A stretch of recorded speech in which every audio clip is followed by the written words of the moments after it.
সবচেয়ে বড় পাপ কি হতে পারে? কেউ বলবেন অসত্য, কেউ বলবেন ছলনা, আবার কেউ বলবেন লালসা।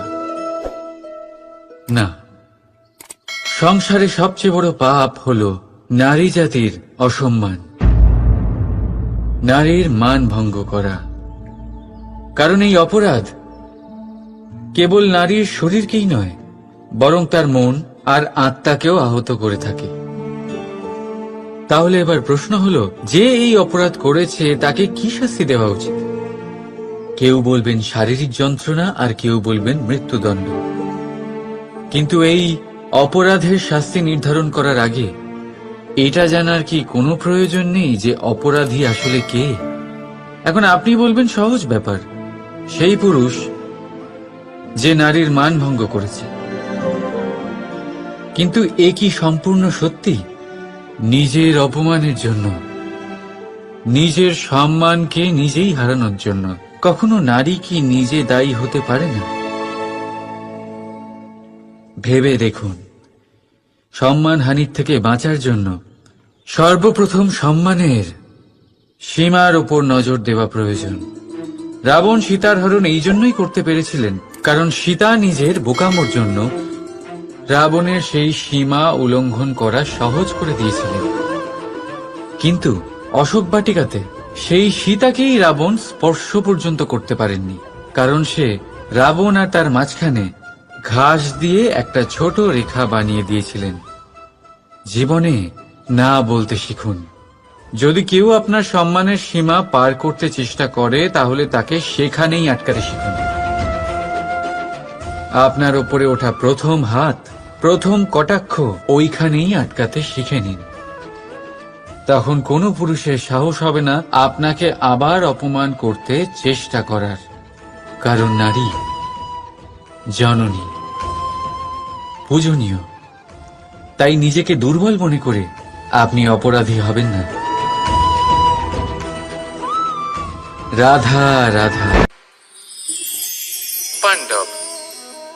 পাণ্ডবরা বন থেকে এসেছিলেন।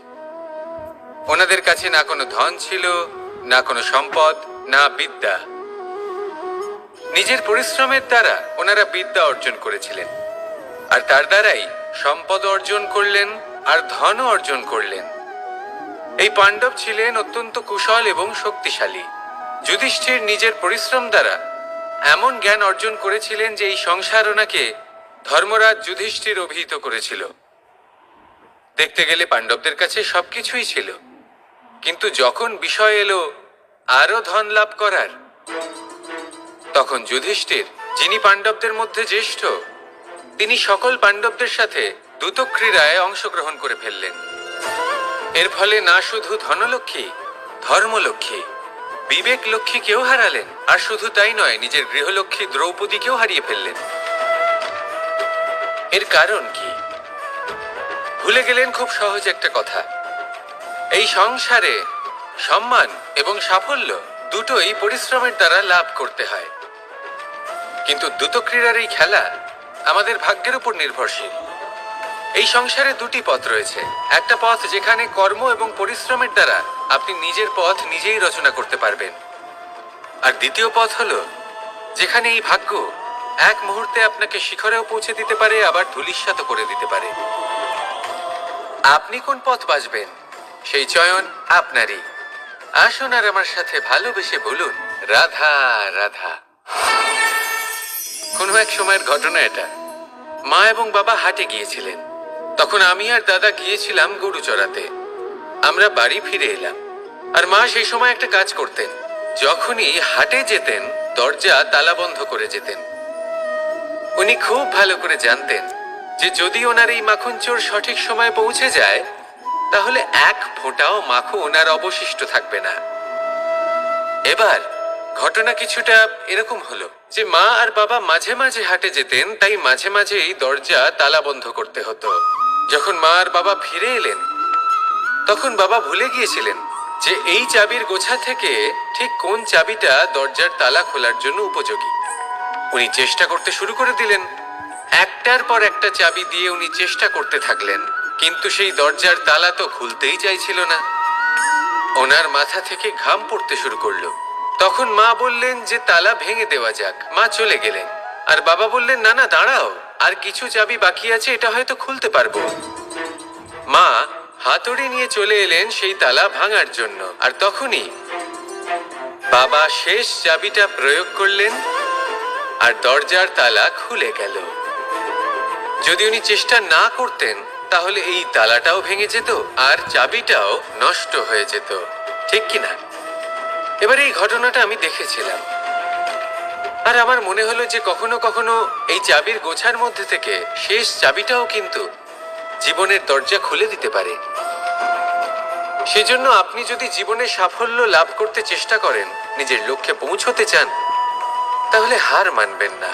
হয়তো দেখবেন আপনার পরবর্তী প্রচেষ্টা বা এই অন্তিম প্রচেষ্টা আপনাকে সাফল্যের পথে নিয়ে গেল। তাই নিরন্তর প্রচেষ্টা করতে থাকুন, জীবনে সাফল্য লাভ করুন, আর আমার সাথে ভালোবেসে বলুন রাধা রাধা। সময়, এই সময় আসলে কি? এই সময় একটা সরল রেখা তো কখনোই নয়।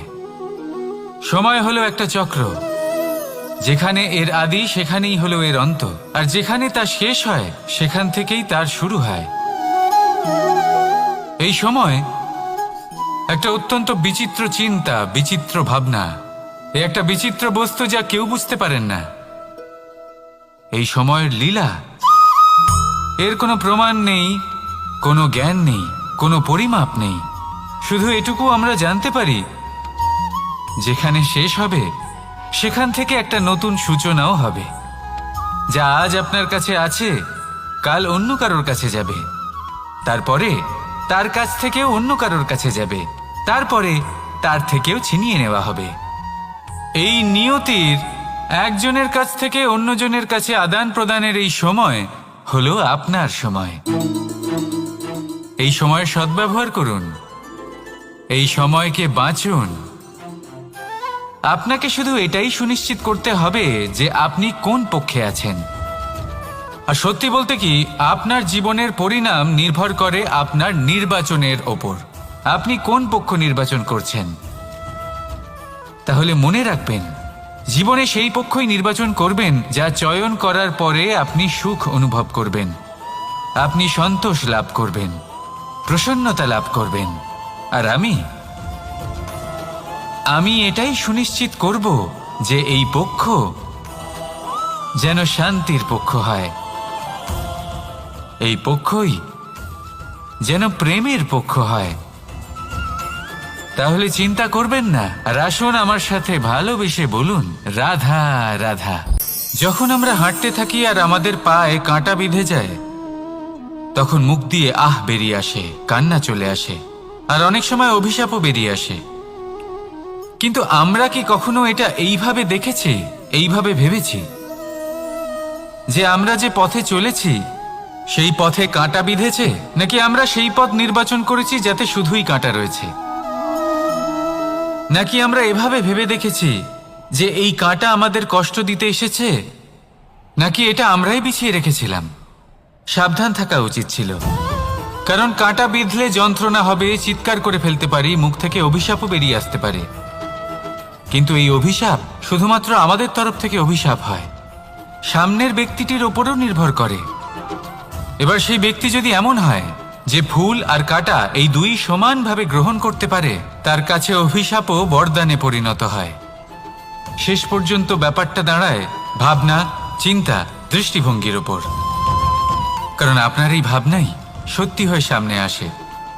সেই জন্য এই ভাবনা, চিন্তা, মানসিকতাকে গুরুত্ব সহকারে দেখবেন। এই বিবেচনা নিয়ে বিবেচনা করতে শিখুন।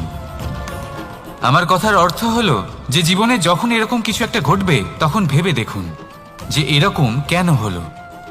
আপনি কি এমন কোনো কর্ম করেছিলেন যার কর্মফল এটা? এমন কোনো কাজ যা অনুচিত ছিল, অসত্য ছিল, যা অভদ্রতার কারণ ছিল? ভেবে দেখা প্রয়োজন। দেখুন, ইচ্ছে হলো আপনার যে আপনি কি করতে চান, ভাবনা আপনার, সত্য আপনার, জীবন আপনার। সিদ্ধান্ত আপনার। আসুন আর আমার সাথে ভালোবেসে বলুন, রাধা রাধা। বটবৃক্ষের বীজ সর্ষের দানার থেকেও ছোট হয়, কিন্তু যখন তা নিজের রূপ ধারণ করে তখন তা বিশাল বৃক্ষের আকার ধারণ করে, যা সহস্র বছর ধরে বেঁচে থাকে, ছায়া প্রদান করে, পাখিদের আশ্রয় প্রদান করে, আর দেয় পথচারীদের বিশ্রাম করার স্থান। কেন? কারণ সেই ছোট বীজ তা মাটির ভেতরে গিয়ে নিজের খোলস ত্যাগ করে। অন্ধকারে থাকে সে, যতই আলো আসুক না কেন, যতই বর্ষা আসুক না কেন, সব সহ্য করে। আর তারপরে একটা চারা গাছ অঙ্কুরিত হয়, তারপর ধীর গতিতে একটা বিশাল বৃক্ষতে পরিণত হয়। দেখুন, জীবনে কঠিন সময় আসে, এই জন্য নয় যে আপনি হার মেনে নেবেন, এই জন্য আসে যাতে আপনি ভবিষ্যৎ নির্মাণের জন্য নিজেকে তৈরি করতে পারেন। যদি কঠিন সময়ে আপনি ওই বীজের মতো দৃঢ় হয়ে থাকতে পারেন, তাহলে আপনিও একদিন সেই বিশাল বৃক্ষের মতো নিজের অস্তিত্ব গড়ে তুলতে পারবেন, যা সহস্র বছর পর্যন্ত মনে রাখা হবে। আসুন আমার সাথে ভালোবেসে বলুন, রাধা রাধা। এই ব্রহ্মাণ্ড কত বৃহৎ, তাই না? যার সম্মুখে এই পৃথিবীকেও একটা বিন্দুর মতো মনে হয়। আর এই পৃথিবীতে আমরা কে হই, আমাদের আকার কিরকম, আমাদের অস্তিত্বই বা কি? যখন আমরা এভাবে ভাবি তখন মনে হয় আমরা কিছুই নই। তা আমরা যখন কিছুই নই, তাহলে আমরা এত চিন্তা করি কেন? কি ভেবে ভয় পাই? কাকেই বা এত ভয় পাই? কে আমাদের মারতে পারে আর কেই বা আমাদের জন্ম দেবে? আত্মার আসলে না কখনো জন্ম হয় আর না কখনো মৃত্যু। আত্মা শুধুই শরীর বদল করে। আপনি, আমি, আমরা সকলে এই শরীর নয়, আমরা হলাম আত্মা, যা হলো পরম আত্মার পরম অঙ্গ। সেই জন্য মনে রাখবেন, বাইরের কোথাও দেখবেন না, নিজের অন্তরের গভীরে গিয়ে দেখুন, আত্মাকে উপলব্ধি করতে শিখুন। ক্লেশ, ভয়, চিন্তা, এই সব কিছুর থেকে নিজেকে দূরে রাখুন, তাহলেই উপলব্ধি করতে পারবেন পরমাত্মাকে। তাহলে আসুন আমার সাথে ভালোবেসে বলুন, রাধা রাধা। পরিবর্তন এই সংসারের শাশ্বত নিয়ম। কোনো রাজা নেই যিনি চিরকাল রাজা থাকেন, কোনো ধনী ব্যক্তি নেই যিনি চিরকাল ধনী থাকবেন। এই সংসারে সূর্যের স্থান নেওয়ার জন্য চন্দ্রিমার আগমন ঘটে। কোন স্থান যাকে পতিত বলা হয়েছিল, সেখানে মহল তৈরি হয়েছে। কোন স্থান যাকে আজ মলিন বলা হয়েছে, কাল সেখানে মন্দিরও স্থাপন হতে পারে। কোনো ঋতু চিরকালের জন্য থাকে না, কখনো সময় চিরকাল একরকম থাকে না। আজ যে আপনার কাছে রয়েছে, কাল অন্য কারোর ছিল। আজ যে আপনার কাছে রয়েছে, কাল তা অন্য কারোর কাছে চলে যাবে। আপনার সাথে কিছু থাকলে তা হলো আপনার কর্ম, কিন্তু সেই কর্মের পরিণামও আপনার নয়। আপনি শুধু কর্ম করুন, বাকি সবকিছুই পরিবর্তনশীল। কিন্তু সেই পরিবর্তনকে দেখে ভয় পাওয়ার প্রয়োজন নেই, তাকে স্বাগত জানান। যদি আপনি হাসি মুখে সেই পরিবর্তনকে স্বাগত জানান, তাহলে এই পরিবর্তনও হাসি মুখে আপনার সাথে থাকবে। আসুন আমার সাথে ভালোবেসে বলুন, রাধা রাধা। সঞ্চয়। মানুষের যখন থেকে বোধবুদ্ধি হয়, সঞ্চয় করতে আরম্ভ করে দেন। সঞ্চয় করতে থাকেন ভোজনের, সঞ্চয় অর্থের, সঞ্চয় শক্তির। নিজের জন্য করেন, নিজের পরিবারের জন্য করেন, নিজের স্ত্রীর জন্য করেন, সন্তানের জন্য করেন, সন্তানের জন্য সঞ্চয় করেন। সঞ্চয় করার জন্য ওনার কাছে অনেক কারণ রয়েছে, কারণ উনি এটা ভাবেন যে এই সঞ্চিত শক্তির জন্য কেউ ওনার কোনো ক্ষতি করতে পারবে না। মানুষ ভুলে যান একটা গুরুত্বপূর্ণ কথা, এই সত্য, উনি এই সংসারে খালি হাতেই এসেছিলেন, আর এখান থেকে ওনাকে খালি হাতেই যেতে হবে। যা এখানকার তা এখানেই থেকে যাবে। আর যদি কিছু ওনার সাথে যায়, তা হলো ওনার কর্ম, আর কিচ্ছু নয়। তাই যদি কিছু অর্জন করতে চান, তাহলে শুভ কর্ম অর্জন করুন, আত্মশক্তি অর্জন করুন, কারণ পরলোকে এটাই হবে আপনার সম্পত্তি। তাহলে কি এটা আপনি অর্জন করতে চান না? আসুন আর আমার সাথে ভালোবেসে বলুন, রাধা রাধা। কখনো কোনো বাগানের কোনো বৃক্ষকে দেখেছেন যেখানে সুগন্ধি ফুল থাকে, রসালো ফল থাকে? তখন মন প্রফুল্ল হয়ে ওঠে, মন থেকে সেই বৃক্ষের প্রতি ভালোবাসা জন্মায়। কিন্তু যিনি বাগানের মালিক, শুধুমাত্র তিনিই জানেন যে কিভাবে এই বৃক্ষকে আগলে রাখতে হয়, কিভাবে তার পরিচর্যা করলে এতে সুন্দর সুগন্ধি ফুল হবে, রসালো ফল হবে। কখনো কখনো প্রয়োজনের থেকে বেশি রোদ পেলে এই বৃক্ষগুলি শুকিয়ে যায়, প্রয়োজনের থেকে কম রোদ পেলেও এই বৃক্ষ কিন্তু শুকিয়ে যায়। প্রয়োজনের থেকে কম জল যদি পায়, এই বৃক্ষ শুকিয়ে যেতে পারে। প্রয়োজনের থেকে অতিরিক্ত জল যদি পায়, তখনও এই বৃক্ষের শিকড়গুলি নষ্ট হয়ে যেতে পারে। এবার এটাই কিন্তু আমাদের সংসারের সাথেও হয়। আমাদের সংসারের সকল প্রতিভাশালী ব্যক্তি, যেমন লেখক, বিচারক, প্রবক্তা, যোদ্ধা, এদের সবার ক্ষেত্রে এই কথাটাই প্রযোজ্য। যদি বেশি প্রশংসা করা হয়, তাহলেও এরা হারিয়ে যাবেন। প্রয়োজনের থেকে বেশি যদি নিন্দা করা হয়, তখনও তারা নত হয়ে পড়বেন। তাহলে আপনি এদের রক্ষা করুন এবং নিজেদেরও। মনে রাখবেন একটা কথা, জেনে রাখুন কখন কোন নিন্দায় আপনি লজ্জিত হবেন না, আর কখন কোন প্রশংসার দ্বারা নিজের মধ্যে অহংবোধ জাগ্রত করবেন না। এই মন সুপ্রসন্ন হয়ে বলবে, রাধা রাধা। আপনি অবশ্যই কোনো গাছ দেখে থাকবেন যেখানে অনেক ফল রয়েছে। সেই গাছের ডালগুলি নিজে থেকেই নত হয়ে যায়। কেন? যাতে মানুষ, প্রাণী, এরা সকলে যাতে সেই ফল খুব সহজে গ্রহণ করতে পারেন। এটাই হলো প্রকৃতির শিক্ষা, এটাই হলো প্রকৃতির নিয়ম। মানুষেরও কিছুটা এরকমই হওয়া উচিত। যদি আপনি সাফল্যের চরম সীমায় পৌঁছে যান, অনেক বেশি ধন অর্জন করে ফেলেন, তখন মনে রাখবেন যে আপনি যেন অহংকারী না হয়ে পড়েন। বিনম্র থাকতে হবে। সেই ধনকে ব্যবহার করতে হবে উচিত কাজের জন্য। সেই ধনের দ্বারা সমাজের মঙ্গল করা উচিত। সকল মানুষকে সাহায্য করা উচিত যাদের ধনের অভাব আছে। যদি ধনী হওয়া সত্ত্বেও আপনি ধনের সদ্ব্যবহার এই সমাজের মঙ্গলের জন্য, তার ভালোর জন্য না করেন, যদি আপনি ধন দান না করেন, তাহলে এই ধন অহংকার রূপী বিষে পরিণত হয়ে আপনাকেই নাশ করবে। তাই ফলে ভরা গাছের মতো নত হয়ে থাকুন, বিনম্র হয়ে থাকুন।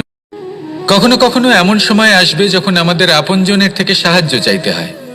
আমরা সাহায্য চাই আর তারা সাহায্য করেও দেন, আমাদের সংকট থেকে মুক্তও করে দেন। কিন্তু যখন এই সময় বদলে যায়, যখন সুখের সময় আমাদের জীবনে আসে, তখন আমাদের মনে একটা অহংবোধ জেগে ওঠে। মনে হয় উপকার আবার কি, সেই ব্যক্তি সাহায্য করেছিলেন তাতে কি, উনি তো নিজের কর্তব্য পালন করছিলেন। সেই ব্যক্তি আমাদের ধন দিয়েছিলেন যখন প্রয়োজন ছিল, তো আমরা সেই ধন তো ফিরিয়ে দিয়েছি, উপকার কিসের? এই ভাবনা অনুচিত। যদি কোনো ব্যক্তি আপনাকে সাহায্য করে থাকে যখন কেউ করেনি, যখন আপনার সব থেকে বেশি প্রয়োজন ছিল, সেই সাহায্য অমূল্য, আর সেটা উপকারী বটে। যদি কেউ উপকার করেন, তাহলে বিনম্র চিত্তে ভালোবেসে আজীবন তার উপকারের প্রতি কৃতজ্ঞ থাকুন। কারণ সত্যি কথা বলতে এই সংসারে উপকার করার মতো ব্যক্তি খুব কম রয়েছেন, আর উপকারীর কথা মনে রাখেন এমন কৃতজ্ঞ ব্যক্তি আরো কম। সেই জন্য জীবনে কৃতজ্ঞ থাকুন আর আমার সাথে ভালোবেসে বলুন, রাধা রাধা। এবার ধরুন আমাকে দ্বারকা থেকে হস্তিনাপুর যেতে হবে, আর পথে আমি প্রত্যেকটা এমন স্থানে দাঁড়াচ্ছি যেখানে আমার মন আপ্লুত করার মতো কোনো দৃশ্য দেখতে পাচ্ছি, বা কোনো ব্যক্তিকে দেখতে পাচ্ছি, বা কোনো প্রসঙ্গ দেখতে পাচ্ছি, বা কোনো নাটক দেখতে পাচ্ছি। তাহলে কি আমি কখনো হস্তিনাপুরে উচিত সময়ে পৌঁছতে পারবো? কখনোই নয়। মানুষকেও ঠিক এই কথাটাই মাথায় রাখতে হবে। মানুষ মনের মধ্যে একটা লক্ষ্য স্থির করেন, সেই পথে অগ্রসর হয়ে পড়েন। এবার সেই পথে এগোতে এগোতে অনেক মানুষজন, অনেক ঘটনা, অনেক সমস্যা চলে আসে, যার ফলে তার মন বিচলিত হয়ে পড়ে। যদি মন বিচলিত হয়ে যায় তাহলে লক্ষ্যের প্রতি কিভাবে একাগ্রচিত্ত হবেন? সেই জন্য অত্যন্ত আবশ্যক যে আপনি সময়ের সদ্ব্যবহার করুন সেই পথে চলার জন্য। সেই পথে সামনে এগোতে থাকুন। চোখ থাকবে শুধু লক্ষ্যের দিকে। যখনই আপনি বুঝবেন যে আপনি লক্ষ্যভ্রষ্ট হচ্ছেন, আবার সেই পথে নিজেকে টেনে আনুন। ঠিক এইভাবেই এগোতে থাকুন, সাফল্যের শিখরে গিয়ে পৌঁছন, আর সেখানে গিয়ে আনন্দের সাথে উচ্চ স্বরে বলুন, রাধা রাধা। এগুলো হলো নিম পাতা। যদি এগুলো চেখে দেখেন তাহলে মুখ বিকৃত হবে। এগুলো কি তেতো খেতে, হে নারায়ণ! এর থেকে বেশি তিক্ত সংসারে আর কিছুই হতে পারে না। হয়তো আপনি এগুলো ফেলেও দেবেন, কিন্তু যদি এই স্বাদের ঊর্ধ্বে উঠে এই নিমের বিষয়ে আপনারা জানতে চেষ্টা করেন, তাহলে আপনি জানতে পারবেন যে এই নিম কতটা বেশি গুরুত্বপূর্ণ, কত গুরুত্বপূর্ণ ওষুধ, আর আমাদের শরীরের জন্য কতটা বেশি লাভজনক। এই নিম, এর মধ্যে অনেক রোগের উপশম নিহিত রয়েছে। এবার জীবনে আমরা বিভিন্ন মানুষের সাথে পরিচিত হই, নেত্র দ্বারা তাদের দেখি, কিন্তু তাদের আমরা খুব একটা পছন্দ করি না। সেক্ষেত্রে আমাদের কি করা উচিত?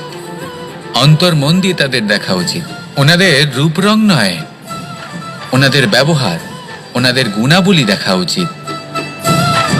কারণ হতে পারে ঠিক যেমন নিম পাতা বাস্তবে খুব তেতো কিন্তু আমাদের শরীরের পক্ষে লাভজনক, সেইভাবেই এইসব মানুষ যাদের দেখলে আমাদের ভালো লাগে না, যাদের রূপ রং আমাদের পছন্দ হয় না, হয়তো সেই মানুষগুলোই আমাদের জীবনকে পূর্ণরূপে পাল্টে দিতে পারেন। হতে পারে তাদের মধ্যে এমন ক্ষমতা রয়েছে, আমাদের সুখ, শান্তি, প্রেরণা প্রদান করতে পারেন, আমাদের দুঃখ হরণ করতে পারেন, আমাদের পথ দেখাতে পারেন। সেই জন্য যখনই কোনো ব্যক্তিকে দেখবেন, চর্মচক্ষু নয়, অন্তর্মন দিয়ে দেখবেন, রূপ রং নয়, গুণাবলী দেখবেন। মানুষকে আরো ভালোভাবে বুঝতে পারবেন, আর এই মন প্রসন্ন হয়ে বলবে, রাধা। আমি দ্বারকাধীশ এবং আমার সভাতে বিভিন্ন সময় বিভিন্ন ধরনের মানুষ আসেন, নিজেদের দাবি নিয়ে, নিজেদের ইচ্ছে নিয়ে। কখনো কেউ ভোজন চান, আবার কখনো কেউ ওষুধ। কখনো কেউ বস্তু চান, কেউ আবার চান বস্ত্র। কারোর জ্ঞান চাই, কারোর ধন চাই, আবার কারোর বাসস্থান। অনেক সময় আমি এই অনুরোধ, এই ইচ্ছে পূর্ণ করি না। এবার আপনি এটা ভাবতেই পারেন যে কৃষ্ণ তো তাহলে লোভী, ওর কাছে তো সবকিছুই রয়েছে, তারপরেও সে নিজের প্রজার ইচ্ছে পূর্ণ করে না, তাদের সমস্যাগুলি বুঝতে পারে না, তাদের সুখ স্বাচ্ছন্দ্য প্রদান করে না। আসল সত্য হলো এটাই যে কোনো সবল ব্যক্তি, যে কোনো গৃহস্থ ব্যক্তি যে কাজ করতে সক্ষম, তার পরিশ্রম দ্বারাই নিজের প্রয়োজনগুলি এবং ইচ্ছেগুলি পূরণ করা উচিত। এটা অত্যন্ত প্রয়োজনীয়, আর এগুলো তিনি করতে পারেন শিল্প, ব্যবসা, আচরণ অথবা জ্ঞানের ভিত্তিতে। এই পথে চলতে হবে, পরিশ্রম করতে হবে, তবেই সে কিছু অর্জন করতে পারবে। এবার এমন কোনো ব্যক্তি যার এই সব কিছুতে কোনো রুচি নেই, যে কিছুই করতে চায় না, সে কিছুই অর্জন করতে পারবে না। এবার এরকম কোনো ব্যক্তিকে যদি আমি কোনো বস্তু প্রদান করি, তাহলে কি হবে? সে পরাধীন হয়ে যাবে, আর সেটা উচিত হবে না। তাহলে কি করা উচিত? তাকে পথ দেখানো, তাকে বোঝাতে হবে যে কোন পথে চলে তুমি নিজের লক্ষ্য প্রাপ্ত করতে পারবে। শিল্প, জ্ঞান, আচরণ এবং ব্যবসা, এই পথে কিভাবে চলে সেটা শেখাতে হবে, আর আমি সেটাই করি। তার ফলে কি হয়? ব্যক্তি স্বাধীন হয়ে যায়। সংসারে সে যা চাইবে তাই প্রাপ্ত করতে পারবে, কখনো কারোর থেকে কিছু চাইবার প্রয়োজন পড়বেই না। এই কথাটা সবসময় মনে রাখবেন। যখনই দান করবেন তা ভাবনা চিন্তা করে এমন ভাবে দান করবেন যাতে সামনের ব্যক্তি স্বাধীন হতে পারেন, পরাধীন নয়। আসুন আমার সাথে ভালোবেসে বলুন, রাধা রাধা।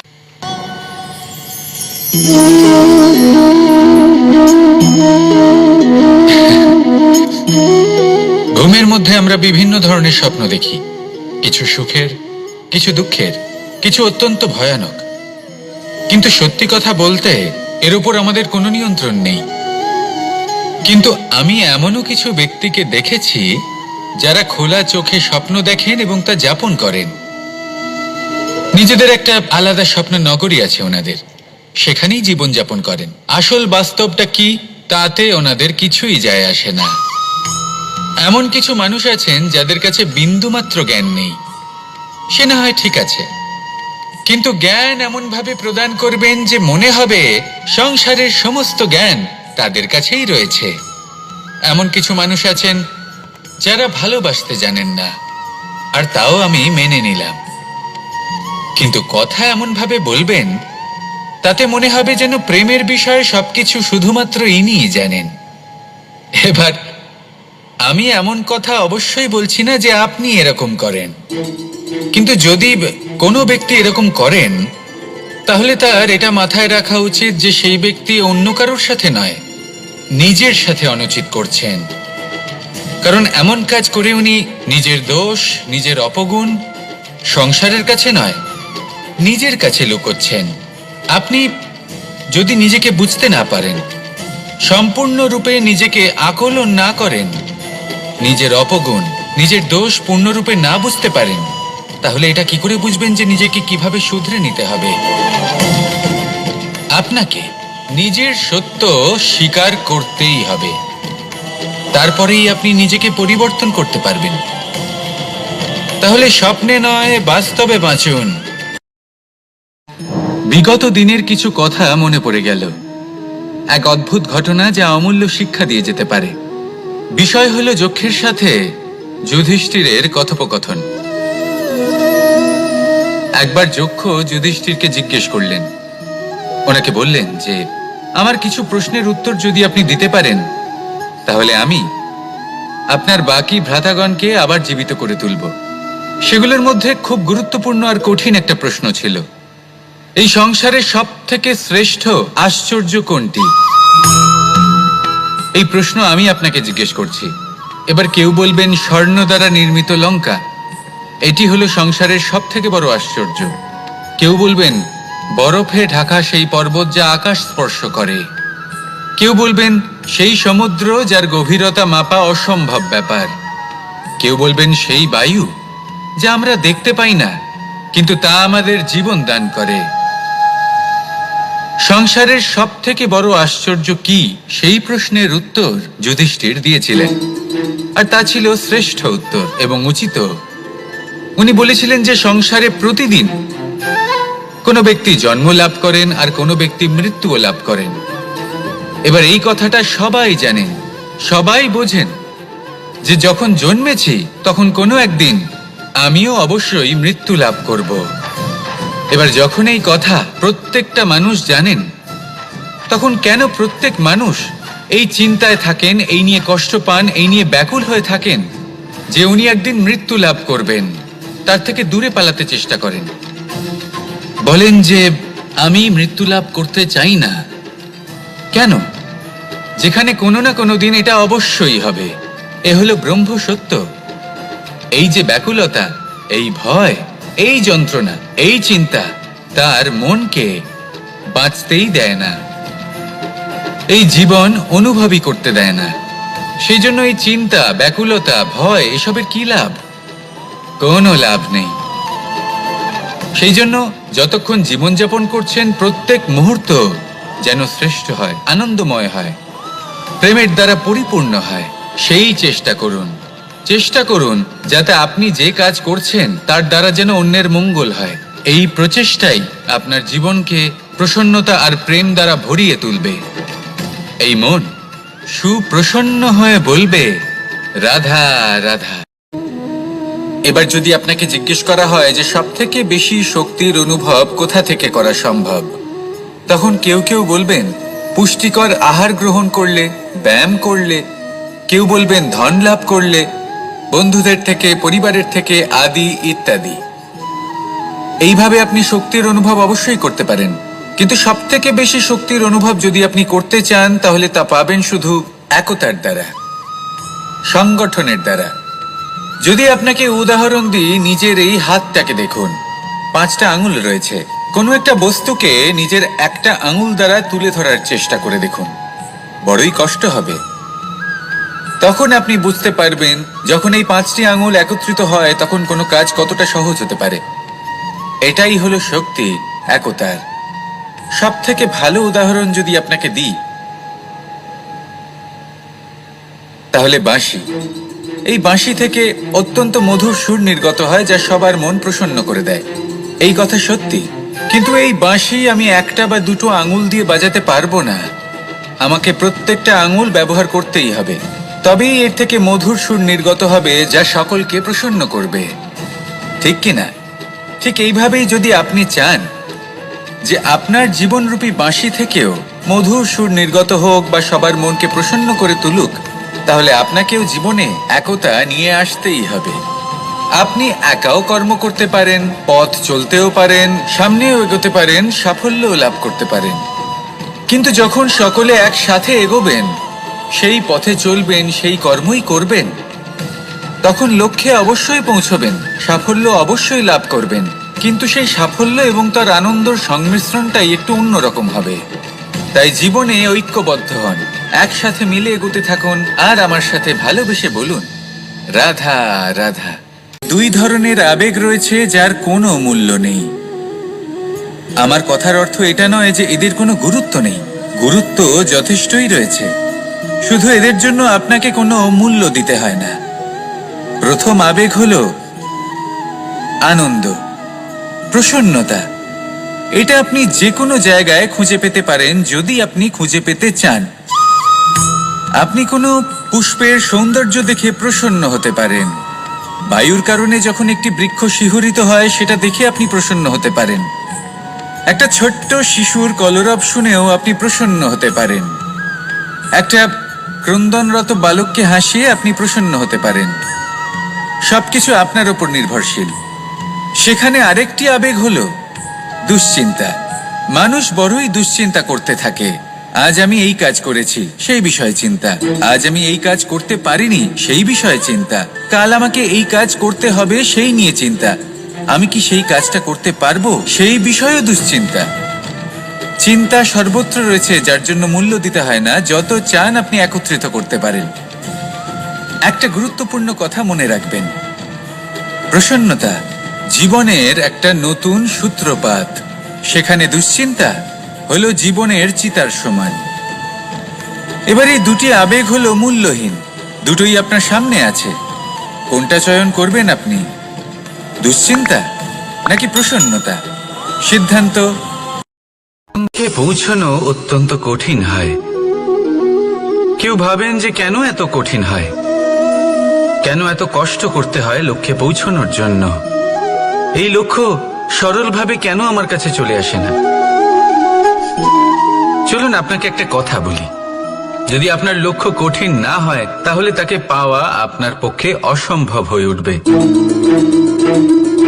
লক্ষ্যে পৌঁছানোর এই রাস্তায় আপনি যে কড়া রোদের সম্মুখীন হন, যার থেকে আপনি দূরে পালাতে চান, সেই রোদ আপনাকে প্রেরণা যোগায় যে আপনি এগোতে থাকুন।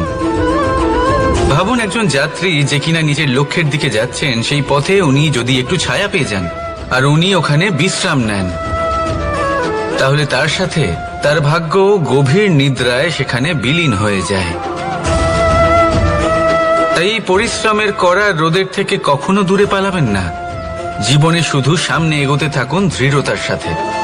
আর লক্ষ্য সরল হোক, কঠিন হোক বা অত্যাধিক কঠিন হোক, একটা কথা মনে রাখবেন, যে জীবনের লক্ষ্যে পৌঁছতে পেরেছে সে লক্ষ্য প্রাপ্তির জন্য আফসোস কখনোই করে না। রাধা রাধা। এই সংসারে সাফল্য লাভ করার জন্য জ্ঞানের প্রয়োজন হয়, পরিশ্রমের প্রয়োজন হয়, দৃঢ় নিষ্ঠার প্রয়োজন হয়, নিরন্তর চেষ্টা করা প্রয়োজনীয়।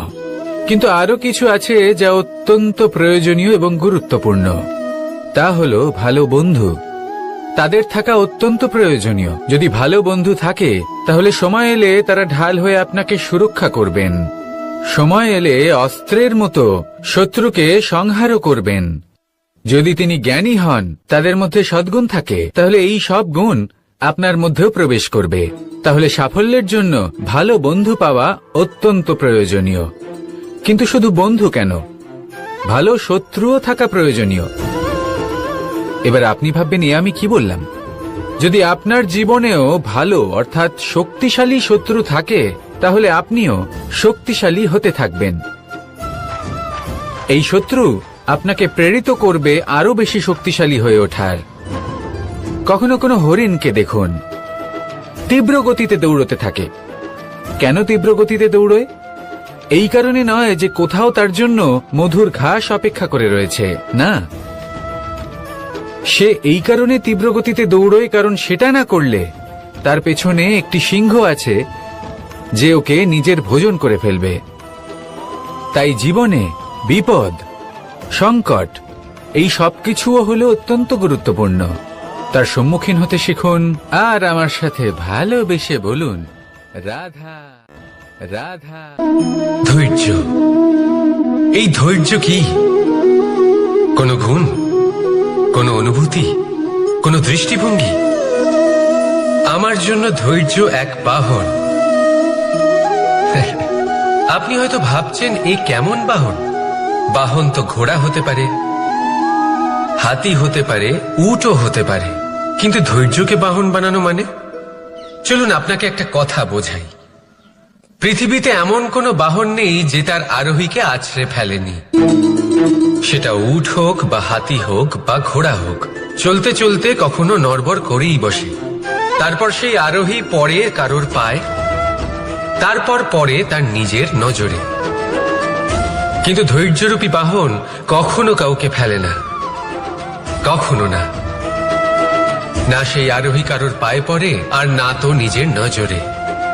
কারণ ধৈর্য আপনাকে বিবেক প্রদান করে, বিবেক আপনাকে পরিকল্পনায় সাহায্য করে, আর পরিকল্পনা প্রদান করে আপনাকে শক্তি, আপনার লক্ষ্যের দিকে অগ্রসর হওয়ার। বুঝলেন? ধৈর্যকে সঙ্গে রাখুন, নিজেকে আরো ধৈর্যশীল করে তুলুন। এই ধৈর্যের সাহায্যে আরোহণ করে দেখুন কিভাবে এই বাহন আপনাকে আপনার গন্তব্যে পৌঁছে দেবে। রাধা রাধা। সংসারে এমন একটা ভ্রান্ত ধারণা রয়েছে যে সবকিছু ভাগ্যের দ্বারা পাওয়া যায়, কিন্তু ভাগ্য, প্রারব্ধ এ তো সকলের জন্যই সমান হয়। এটা তো ব্যক্তির উপরে নির্ভরশীল হয়, তার আকাঙ্ক্ষার উপরে নির্ভরশীল হয়, বাসনার উপরে নির্ভরশীল হয়, স্বভাবের উপরে নির্ভরশীল হয় যে উনি সেটা নিয়ে কি করেন। দেখুন, এই প্রসাদ কিন্তু সকলকেই দেওয়া হয়, কিন্তু তা গ্রহণ করবেন কিভাবে সেটা ব্যক্তির উপরে নির্ভর করে। আপনাকে এক উদাহরণ দিই। যেমন ধরুন, দুজন মানুষকে আমি একটা করে মাটির ডেলা দিলাম, সেটা নিয়ে তারা কি করবেন? একজন মানুষ তার ছোট ছোট ডেলা বানাবেন আর পথযাত্রীদের ওপরে ছুঁড়ে মারবেন, হাসি ঠাট্টা করবেন, তাদের বস্ত্র নোংরা করে দেবেন, সেটাতেই উনি আনন্দ পাবেন। অন্যদিকে দ্বিতীয় ব্যক্তি সেই মাটির ডেলা দিয়েই নিজের জন্য একটা কুঁড়ে ঘর বানাবেন। সেই কুঁড়ে ঘর যা রোদেতে, বৃষ্টিতে, ঝড়ে তাকে সুরক্ষিত রাখবে। অনুভূতি, এই অনুভূতি বদলাতে শিখুন। এই অনুভূতি অত্যন্ত গুরুত্বপূর্ণ। ভালোবাসাতেও এই অনুভূতি হলো অত্যন্ত গুরুত্বপূর্ণ। ভালোবাসা সে বন্ধুর সাথে হোক, মা বাবার সাথে হোক, ভাই বোনের সাথে হোক, স্ত্রীর সাথে হোক, যে কারোর সাথে হোক। মনে রাখবেন, এই হলো সেই অনুভূতি যা আপনার ভাগ্য নির্ধারণ করে থাকে। তাহলে আসুন আমার সাথে প্রেমের অনুভূতি নিয়ে বলুন, রাধা রাধা। লক্ষ্য, পথ আর সাফল্য, এই তিনটেই একে অপরের সাথে জড়িত, কিন্তু অনেকবার মানুষ এদের ঠিকভাবে বুঝতে পারেন না। তারা ভাবেন যে যেরকম লক্ষ্য হবে সেরকমই পথ হবে, সেই মতোই লক্ষ্য কঠিন হলে পথ কঠিন হবে, লক্ষ্য সরল হলে পথও সরল হবে। যদি আপনাকে আসল সত্যের সাথে অবগত করাই, তাহলে দেখবেন সবকিছুই এর উল্টো। লক্ষ্য নিজের পথ বানায় না, পথ সেটাই যেটা আপনি স্বয়ং নির্বাচন করে আপনি নিজে বানান। সেই অনুসারেই আপনি আপনার লক্ষ্যে পৌঁছতে পারবেন। সেই জন্য জীবনে যখনই লক্ষ্যে পৌঁছানোর পথের বিষয়ে আপনি কোনো সিদ্ধান্ত নেবেন, তাহলে তা ভেবে চিন্তে নেবেন। কারণ এই পথ অত্যন্ত গুরুত্বপূর্ণ। পথ যদি শুভ হয় তাহলে লক্ষ্য আপনা থেকেই শুভ হয়ে যায়। তাহলে আসুন আমার সাথে ভালোবেসে বলুন, রাধা রাধা।